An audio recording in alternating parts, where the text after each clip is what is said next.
This is your step-by-step process for the thematic analysis of literary texts. You'll be using this process for your first text critique, as well as some other text critiques that follow. For the purposes of this step-by-step process, we're going to use a bedtime story by Mitsuya Yamada. You may want to print out this story so that you can have it on hand and follow the step-by-step process off the screen.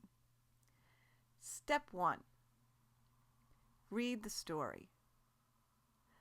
Once upon a time, an old Japanese legend goes as told by Papa. An old woman traveled through many small villages seeking refuge for the night. Each door opened a sliver in answer to her knock, then closed. Unable to walk any further, she wearily climbed a hill, found a clearing, and there lay down to rest a few moments to catch her breath. The village town below lay asleep except for a few star-like lights. Suddenly the clouds opened and a full moon came into view over the town. The old woman sat up, turned toward the village town, and in supplication called out, "Thank you, people of the village. If it had not been for your kindness in refusing me a bed for the night, these humble eyes would never have seen this memorable sight." Papa paused. I waited. In the comfort of our hilltop home in Seattle overlooking the valley, I shouted, "That's the end?" Step 2. Underline all repeating words in the text. Example. Here you see old. The word old is underlined because it is a repeating word. We see it here, here, and then again over here. Sometimes old modifies woman, it refers to the woman, and sometimes it modifies the legend, it refers to the Japanese legend. Underline other words you find that repeat in this text.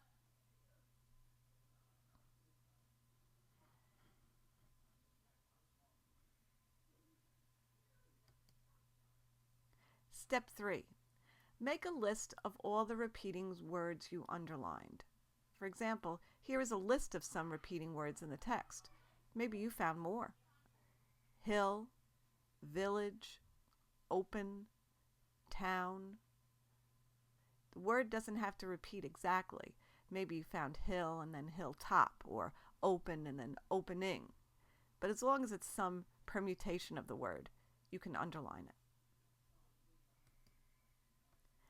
Step 4.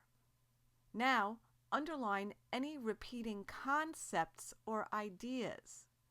What does that mean? Well, for example, candle, flashlight, firefly, lamp, those are different words. However, they all relate to the repeating concept of light. Okay, we don't see those words in this text, but in Mitsuya Yamada's story, we can underline seeking, view, sight, overlooking, and so on, because they all relate to the concept of seeing.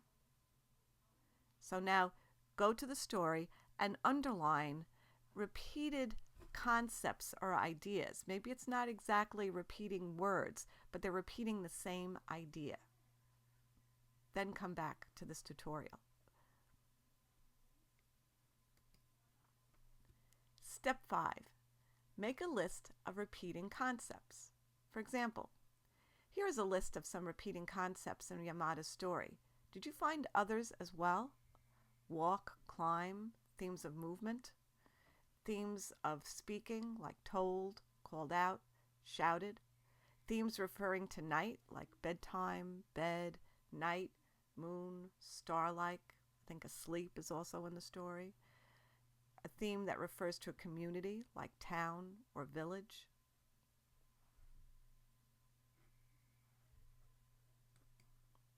Step 6. Study your list and choose one theme that you want to write about. A theme is a repeating idea in any text or narrative. Well, what exactly is a text and what is a narrative, and how are they different? The word text usually refers to print writing that we read. That could be a magazine or a book, a newspaper, or online print that we would read. A narrative is any story, verbal or written. So a narrative could be a bedtime story, or it could be a Dickens novel, or it could be a television show. Anything with a story. Narratives can have many themes. For the purposes of the thematic analysis, you can choose what you think is the most important theme, or you could choose a theme that is interesting but may not be the most central to the main idea of the text.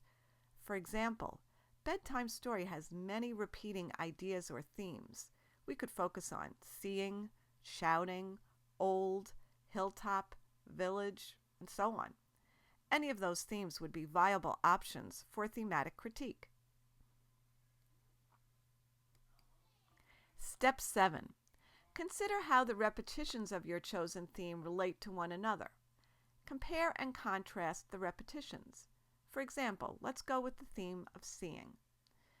The old woman sees a vision on the hilltop.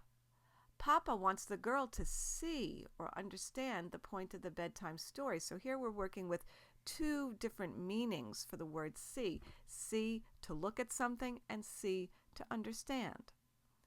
Both the girl and the woman are on hilltops. The girl's hilltop overlooks a valley. The woman's overlooks the town. The old woman gains a new understanding about life on the hilltop. By contrast, the little girl overlooks the main idea of Papa's story.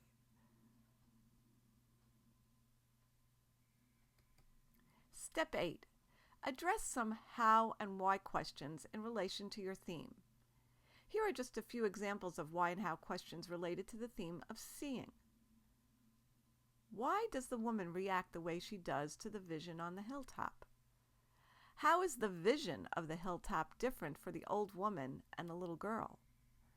How do each of these characters get to the hilltop? Why could their mode of getting to the top be significant? How do you think Papa fits in with the seeing theme? Why do you think he wants his daughter to hear this story? And what do you think he wants her to see in the story? One way that we could organize our text critique would be to address one how or why question in each paragraph. Step 9. Consider your chosen theme in relation to the ending of the story. Example with the theme see. The little girl does not see the point of the story. This contrasts with the old woman's revelation on the hilltop. The little girl screaming out at the end parallels the old woman's calling out on the hilltop. The old woman raises her voice because she sees visually and sees understands. On the other hand, the girl raises her voice in frustration because she does not have a clear view of the meaning of the story.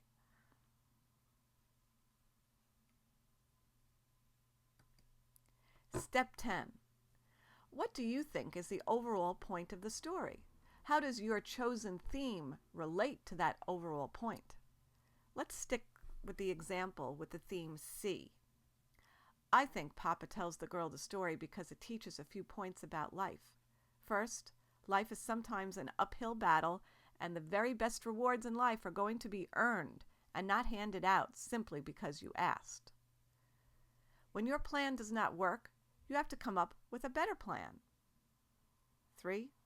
Sometimes the thing you think you want is not right for you. Therefore, when you don't get what you think you want, there might be something better ahead if you work hard for it.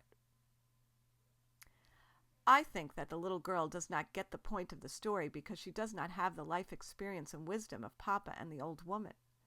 She did not have to struggle to get to her elite hilltop home.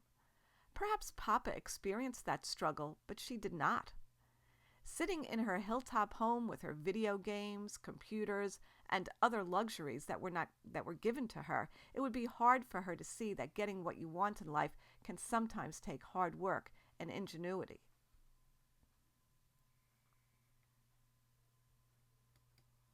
Step 11. Peruse your notes and write your thematic analysis. Here are some points for success. A summary is not an analysis. Your readers have already read the story. You do not need to summarize it for them. Instead, you want to write an analysis. What is an analysis? An analysis addresses how and why questions. An analysis considers how your theme relates to the conclusion of the story. An analysis can also consider how your theme relates to the main point of the story. Organize your ideas so that each paragraph addresses one point only. A good way to organize would be to make a list of important points about your theme, or even a list of how and why questions. Then choose 3 or 4 of the most interesting points or questions, and then write one paragraph on each of those points or questions. Good luck.